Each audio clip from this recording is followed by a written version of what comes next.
अस्सलाम वालेकुम नाजरीन, मैं हूं अहमद मंसूर। 5 अगस्त का दिन है और मामलात जिस तरह आगे चल रहे हैं, कुछ ऐसी डेवलपमेंट्स हैं जिन पे बात करना बड़ा ज़रूरी है।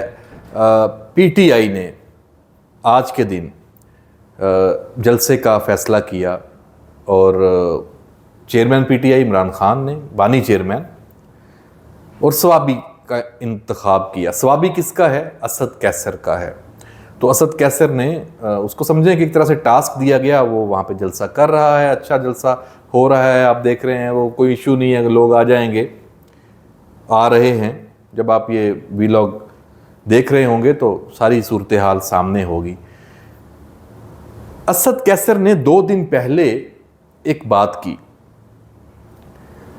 और उससे बहुत सारी चीज़ें जुड़ी हैं। आने वाले दिनों में क्या होगा और क्यों होगा, तो कुछ इन्फॉर्मेशन भी है, तो इसी पर आज हम बात करते हैं। असद कैसर ने क्या कहा? असद कैसर ने ये कहा, बल्कि अपनी तरफ से इंकशाफ किया और बताया कि 15 दिन में बहुत बड़ा एक अलायंस, ओपोजिशन अलायंस, वो बनने जा रहा है और उसका ऐलान हो जाएगा। अब यहाँ पे आप रुक जाएं।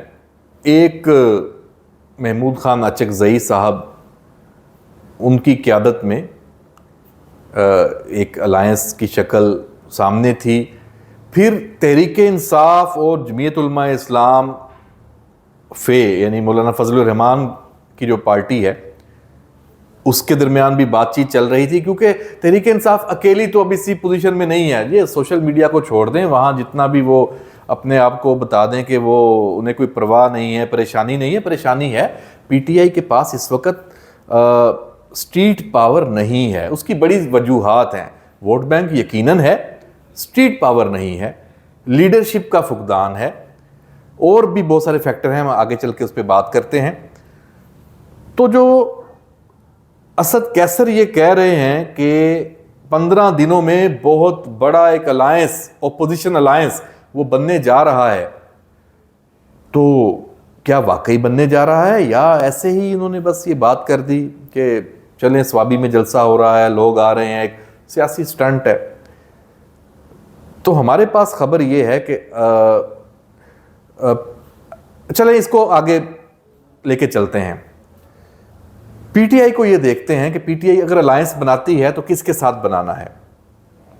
पीटीआई का जो अलायंस बनना है बज़ाहिर इस वक्त, वो यही सियासी जमातें हैं ना। मौलाना की है, महमूद खान अचकज़ई की है, पीटीआई खुद मौजूद है।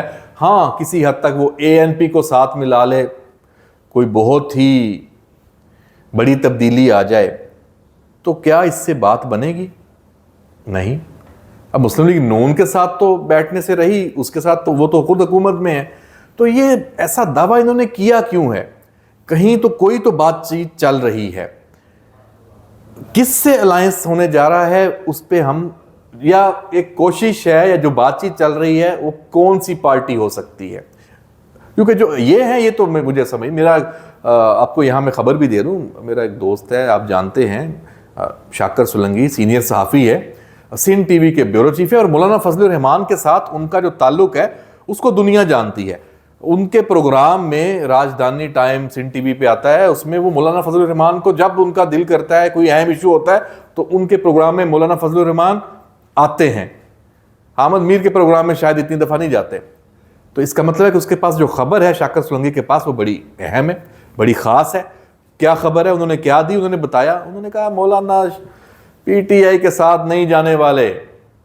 शाकर सोलंकी ने ये बात इतने वसूख से की और उसने अपने प्रोग्राम में ये लिया मौलाना को। मौलाना से सवाल भी बड़ा खुला डुला किया, शायद मैं ना पूछ सकूं कि मौलाना आपकी पार्टी मतलब एक मजहबी जमात है, आपका एक पूरा एक बयानिया है, पीटीआई ये डांस पार्टियां और वो जलसों में जिस तरह नाच गाना, आप कैसे इकट्ठे हो सकते हैं? तो मौलाना ने उसको शाकर सोलंकी साहब के प्रोग्राम में इस अमकान को रद्द किया, और बाद में ऑफ द रिकॉर्ड भी।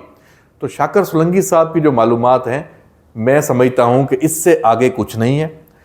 मौलाना फजलुर रहमान और पीटीआई इमरान खान का कोई अफेयर नहीं होने वाला।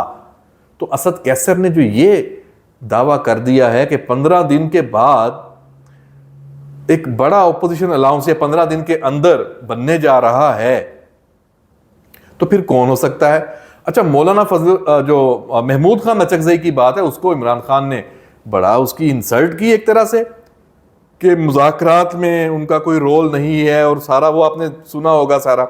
और महमूद खान अचकजई ने भी ख्वाजा आसफ से भी जारी बात है अपनी खिफत मिटाई कि इतना बड़ा नाम उनके साथ क्या उन्होंने किया पीटीआई वालों ने, तो वो कैसे उनके कहने पे मुज़ाकरात एस्टेब्लिशमेंट के साथ अगर होते हैं तो पीटीआई खुद महमूद खान अचकजई को क्यों आगे लाएगी?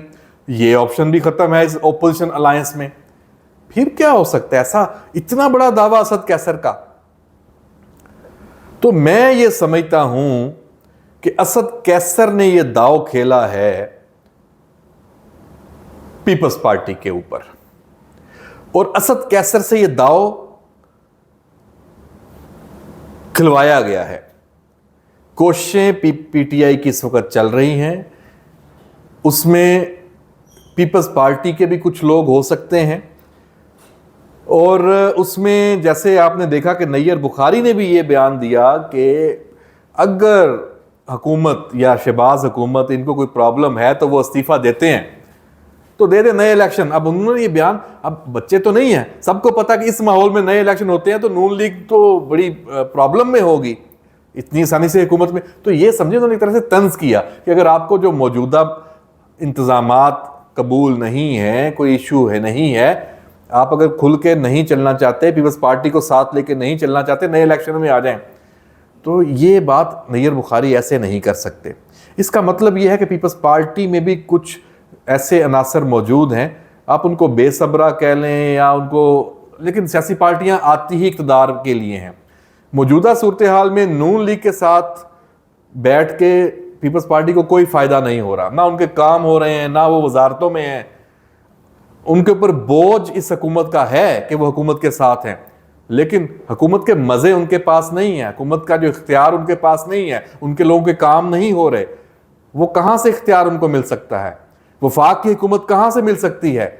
पीपल्स पार्टी को ये लग रहा है कि पीटीआई अगर उनके साथ आ जाए, और पीटीआई को क्या चाहिए? सिर्फ पीपल्स पार्टी का साथ चाहिए, पीटीआई को हुकूमत नहीं चाहिए, पीटीआई को पीपल्स पार्टी का साथ चाहिए। एक अलायंस बनता है, हुकूमत मिलती है, तो पीटीआई के बुरे दिन उनका खात्मा हो सकता है। ये एक सोच और एक चीज जो नया फार्मूला पीटीआई के अंदर से डेवलप हो रहा है, उसमें असद कैसर उसको लीड कर रहे हैं, और उन्होंने इमरान खान को कायल करने की, अब आगे इमरान खान क्या यूटर्न लेते हैं, गेम तो सारी उनके पास है, कहां असद कैसर क्या बेचेगा बेचारा। ये उसकी सिर्फ एक ख्वाहिश है, कोशिश है कि इन 15 दिनों में कुछ तूफान आने वाला है। ऐसा कुछ नहीं होने वाला। पीपल्स पार्टी भी शायद वर्गला ही रही है, क्यों आएगी इन हालात, उनको भी पता है कि पीटीआई जिसकी कोई एक्सेप्टेंस नहीं है इस वक्त, जो मामला चल रहे हैं 9 मई से लेके और बाकी सारे, मतलब बड़ी सूरत हाल कम्प्लेक्स है, तो उनको क्या मिलेगा? सब ने अपनी अपनी जो तनख्वाह उनकी लगी हुई है उसी पे काम करना है। कोई बड़ा ओपोजिशन अलायंस नहीं बनने जा रहा, मैं आपको खबर दे रहा हूं। असद कैसर की इस बात पे मैं तो यकीन नहीं कर रहा। अगर आपने यकीन करना है तो कर लें, कोई फ़ायदा नहीं होगा आपको, क्योंकि ऐसी कोई बात है ही नहीं। हाँ, होने क्या जा रहा है? शिकंजा मजीद टाइट होगा, मामलात मजीद बिगड़ेंगे, माफ़ी तो मांगनी पड़ेगी। अच्छा, माफ़ी इनको भी पता है, इसलिए माफ़ी की बातें भी शुरू हो गई हैं ताकि लो हजम। आप तो अपोजिशन अलायंस की बात कर रहे हैं, खबर तो यह है कि पीटीआई इस वक्त अभी तक माजी में जितनी दफ़ा उसके अंदर कुछ तफरीक हुई, कुछ उसके टुकड़े हुए, वो इतने शदीद नहीं थे। इस वक्त जो सूरत हाल है शेर अफजल मरवत वाली, जो उसने उसको निकाला है, वो नहीं, उसने कहा मेरे साथ बंदे मौजूद हैं, वो इनको सरप्राइज देगा, और भी लोग हैं, बड़े मामलात हैं। तो PTI Tehreek Insaf opposition alliance तो बड़ा क्या बनाएगी। खबर तो ये है कि तहरीक इंसाफ के अंदर बड़े, उसके अंदर से अपनी ओपोजिशन पैदा होने जा रही है, उससे पहले वो निपटे। तो ये सारे मामलात हैं। तो असद कैसर का जो ये बात, इसका हमने पूरा अहाता किया, जो हालात हैं।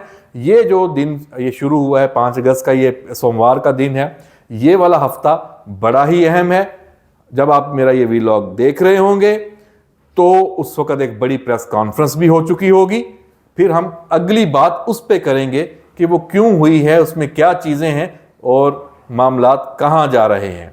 इजाज़त दीजिए, अल्लाह हाफिज़।